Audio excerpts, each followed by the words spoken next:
Hi everyone, this is Trisha. I'm back with another watercolor video for you. In this video, I am using the Art Impressions 2018 exclusive stamp set. You can only get this stamp set when you attend an Art Impressions watercolor class. These classes are held at select stamp and scrapbook conventions. Be sure to check out the Art Impressions website for upcoming classes. I'm starting off using the stamps from the exclusive stamp set, as well as the vine from the new Bible Foliage Set. So I'm going to show you how to stamp this on some watercolor paper, and then I'll talk a little bit about the stamp set. So first I'm taking this window and I'm going to line that sill up with the lines on my grid on my acrylic block, just so that I can make sure that my window is straight. And then I'm going to ink it up with some African violet. So I'm just going to ink the window up. I'm not going to ink the tree up because I'm going to ink that up in a different color. So I'm just going to make sure by using the side of my marker just to ink up all of that window, because I want it to be white, so that's why I'm using the African violet. Now I'm coming in with some olive brown and I'm inking up the tree. I'm also going to add some sepia to just a few areas of the tree, just to give it a little variety of color. The olive brown is a really, really cool color, and I know I'll use it for a lot of my fall projects. And now I'm just stamping that down in the middle of my watercolor paper. So now I'm going to take my brush and dip it in water and pinch it off, and now I am just pulling some of the color out of the lines where it would be the darkest.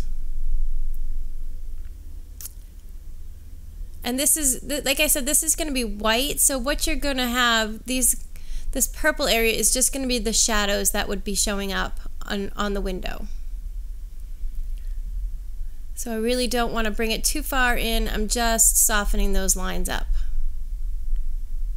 And make sure you're leaving plenty of white space for your highlight.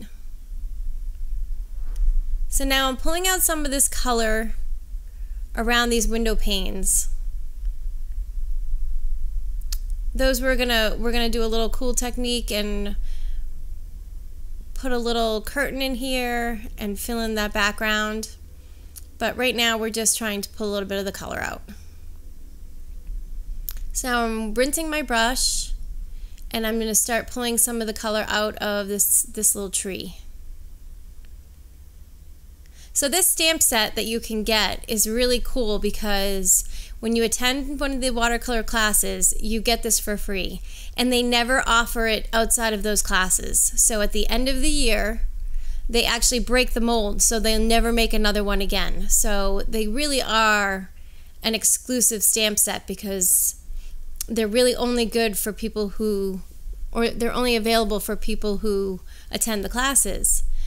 And trust me, I've tried. I don't even think anyone, once you get one of these stamp sets, people don't even sell them like online. So it's a really great class to go to. My mother and I attended the one in Marlboro, and it was awesome. And everyone there was so awesome. Thank you to so many who came up and introduced yourselves and watched my channel. I really appreciate all of your support, and you're just a fantastic group of people. I really love the crafting community because everybody is just such a nice, everybody's so nice. So now I'm putting these little apples in, and I'm going to use my positioner. So I put the acrylic piece down in the corner of that L-shaped block, and then I stamp my apple down. Then I can move this little acrylic sheet around to see where I want that apple to be. And then I just place the L over it. Stamp it again in the corner. I huffed on it a little bit, and then I stamped it down. This tool is the best tool because you can really get things exactly where you want them. It's one of my favorite tools. So you'll notice I put the apples in first, and the reason that I put the apples in first was I wanted to make sure I had plenty of room for them, first of all, because sometimes I tend to get out of control with my foliage. And second, because I wanted to make sure I could put my foliage right around the groups of apples. I live in New Hampshire, so we have lots of apple orchards around. I don't know if you noticed, I actually wiped off the top of that apple because I wanted it to be behind this little shutter, and I didn't want to mask off the shutter because I'm lazy. So I just kind of wiped off the part of the stamp that would have gone over the shutter, and it worked just fine. Now I'm just pulling a little bit of color out of those lines before I add some color to those little apples. Now this is the little squirrel that comes in the stamp set. He's wicked cute. And I wanted to put him right into the window. He's going to sit on that window ledge with the little apple. So I put him on I didn't take my apple off of the other small block. I left it there because I'm going to use it again. And I'm just inking this up with some sepia. I'm going to do the same thing. Put that in there in the corner, stamp in the corner, and then move it to exactly where I want it. So originally I was thinking here, right in front of those window panes, and then I realized I needed room for my apple. So I'm going to kind of move him around and try to make sure that he looks like he's sitting on the ledge and still has enough room for that apple. So that's the great part of this little acrylic stamp positioner, is that you can really move it around until you're happy with the placement. And then once you are, just make sure you're stamping it right down. Now I should have re-inked him up. He came out a little light for my liking, but I'll work with it. It's fine. I'm not starting over, so we're just going to make it work. So now I'm just going to pull some of the color out of the lines, paying attention to where those highlights would be on his tail, and making sure I stay keep his face very, very light so that he is still three-dimensional, I guess. Because if you color in his face, you might lose it, and I'm trying to steer clear of his little eye there. I'll add some more color just from my palette for him once he's dry, which doesn't take very long at all because I'm not using a ton of water. So now I'm taking the brownish gray and I'm going to put that on my palette, and I'm going to use that to give him a little bit of color. I didn't use the sepia because I didn't want him to be brown. I wanted him to be a little bit of a grayish. So now I'm just putting in a little color where I think, well, in the areas where I think would be the darkest.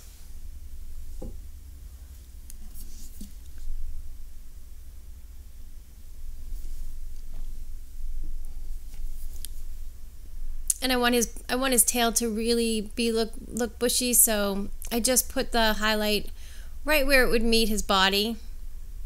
And then I'm going to take a little bit of color here and just emphasize his arm and his little leg there. Making sure I leave a lot of white space so that he gets a lot of dimension.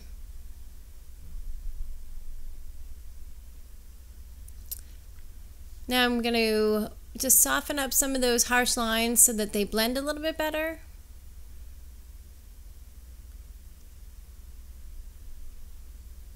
And I'm just doing that with some clean water, but not a lot of water. You don't want to put too much water on here. You'll lose all of the integrity of the stamp. And then I'm just taking my sepia and I'm darkening in his eye. Okay, so now I have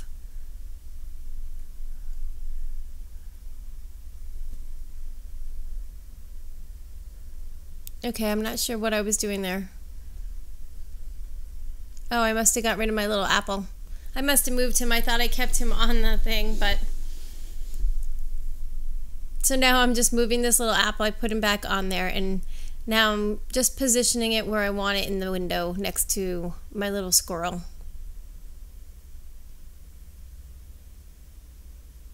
And just huff on it again, and then put it right in the corner and stamp it down. Now you see I'm a little bit on the sill where you can see the sill coming through the apple. I'm just going to soften that. I'm going to put color over that, so that's not going to make a difference. I can definitely get rid of that little line. I'm going to show you how right now. I'm just going to add a little bit of water and really just kind of pull some of that color from the sill up. And it just gives it a little bit of shading, so it's not a big deal at all.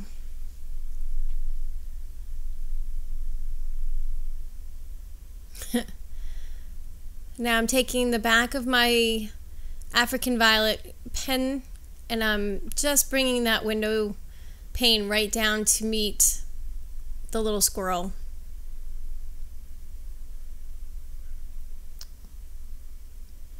Now what I'm going to do here is I'm going to just pull a little bit more color and fill it in. And I'm going to draw in just a little valance at the top of this window. Excuse me. And you can do this, you can have anything you want. If you want it to be straight and then add some stripes or whatever. I thought it would be cute to just have a little scalloped little window covering here. And then I'm going to pull some of the color out of, I'm not adding any more color, I'm just pulling it from where it already is, and I'm just pulling some lines down that look like pleats. Just something simple, just to give it a little more interest. And then I'm going to pull the color out from underneath those little curtains into the window, because I want the window to look like it's dark inside. Or not necessarily dark, but just that you can't see anything in there. And I'm going to fill in those areas right around that squirrel. Be careful not to touch the squirrel because you don't want those colors to bleed into each other. And you want to make sure those window panes stay really white. So it's just a matter of taking your time and just pulling that color right around those objects. And you want to do this gradually. Don't come in with a ton of color right away. You know, you want to do it a little bit at a time. And then I'm adding some more color from my palette just to get it really, really dark inside there.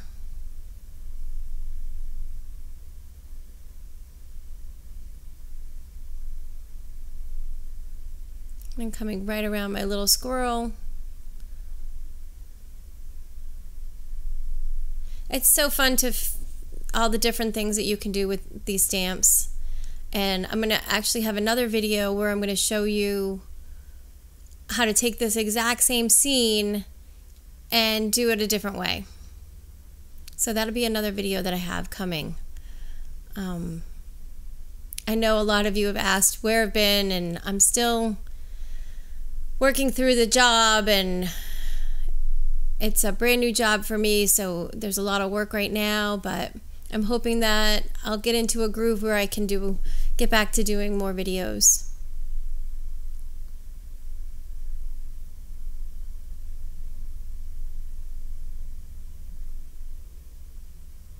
Okay, so this is pretty good. I think I'm just about done. I want to move on because right now it's a little wet. So now I'm just taking the very tip of my paintbrush and I'm just adding some dots around, just around the bottom of that curtain, just to give it a little more interest.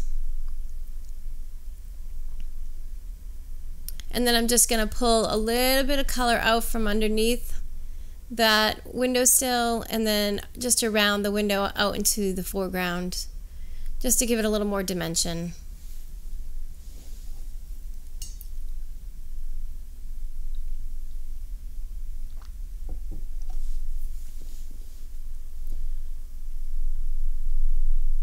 So now I'm taking some red, just, I think I'm not sure what the number is, but it's just called red. And I'm putting a light color on each of these apples. And I'm trying to keep some kind of a highlight. So I'm not coloring them in too solid, just a little bit. And then I'm going to come back in and put some darker color over that once it dries. And I'm not using a lot of water because I don't want those little apples to disappear. So I'm making sure that I'm just coming in on the lower left-hand corner with a little bit of extra color, trying to leave some kind of a highlight on each one of those apples.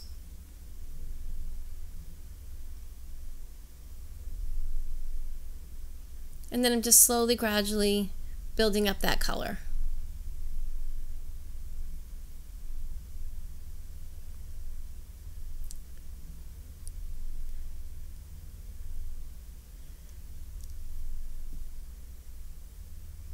And then I'll just blend. If I have any hard edges, I'm just going to blend them. And then a couple of them I lost my highlight a little bit, so I'm just taking a dry brush and just pulling that color back towards itself so that I can bring that highlight back out again. Especially with red. Red, once you get red in a place you don't want it, it's hard to pull it back out.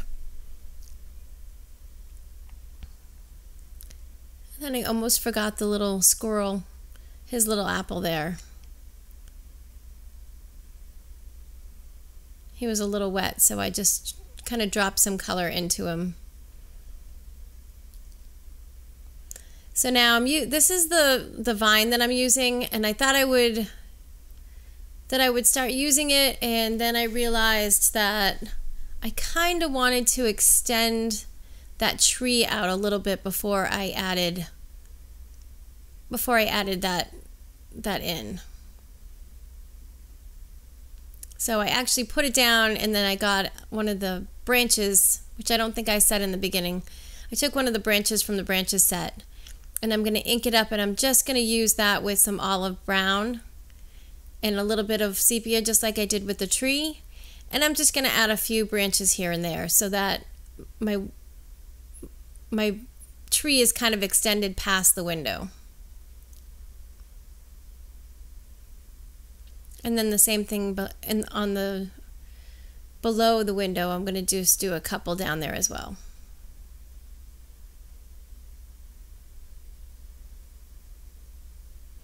And I'm not going to add any water to those. When I go to pull the color out of the leaves, that color is going to mix with those and give a nice variation.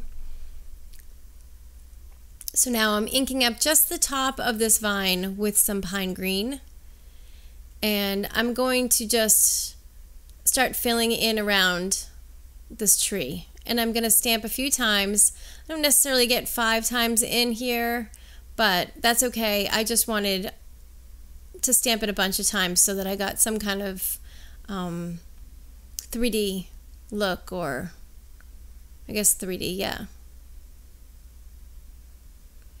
And I'm just going to keep stamping it in. And now I'm going to try to go and do some around these little apples.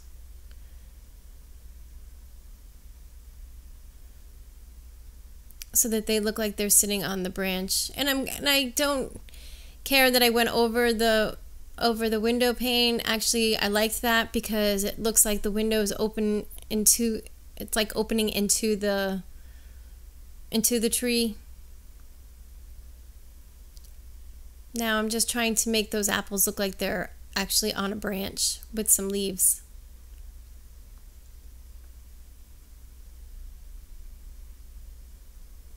And these are okay. You don't have to mask these off because they're going to have leaves that cover them. They're going to be sitting in the middle of a bunch of leaves, so it's okay if they're crowded with some leaves on them. Because that's how nature is. And then I'm just going to continue to add some greenery all around them. And it's important to leave some white space because these trees aren't very thick and full with leaves. I don't know if you've ever seen an apple tree, but it's not like a pine tree. It has very sporadic leaves here and there. And that gives a nice composition to your paintings as well, just to have some white space in there and gives dimension, and it's very important for your paintings.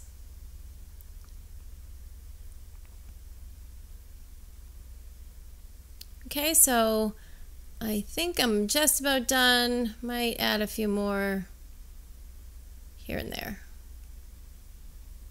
You see I'm moving my stamp around, not my paper. That's only because what I usually would do is move my paper around, but it makes it easier for filming purposes if my paper stays where it is.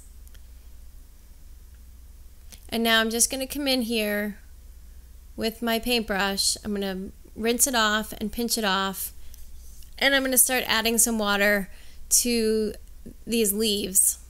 Now I'm not using a lot of water, and I'm using the side of my brush. I'm not stabbing at my leaves. I'm just touching them all with the side of my brush. And just going to work my way right around this little painting. I'm clearly wanting to say things or saying things in my head, but I don't remember what I was making gestures for and talking about. You can see some of those branches, the colors are coming out, the variation in colors from that branch, which gives a really nice look. And then some of these leaves that go over our little shutters. This is such an easy project. It's not intimidating at all. I think if you did it a few times, you'd see how easy it is. I find that when I'm doing a new stamp set, it takes me 2 or 3 different times before I'm happy with my results. So usually I'll try to stamp it down on some scratch watercolor paper and just play with it for a while, and then do my project when I'm comfortable with what I'm doing. So I'm just coming in here with my African violet and just darkening in some of those areas that I wanted to be really dark, like underneath that curtain and the sides of those slats on the shutter.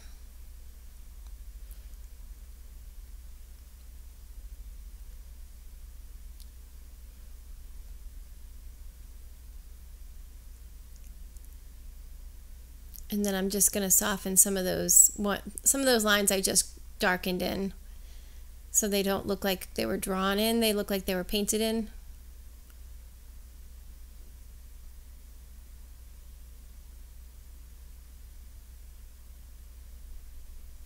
And then add a little bit more red to some of my apples. Just a little highlight. Watercolor will dry lighter, so sometimes after it's dry you might want to come back in with some more. Now I just sign and date, and that's it. So thank you so much for joining me today, and I hope to see you on the next video. Have a great day and happy crafting.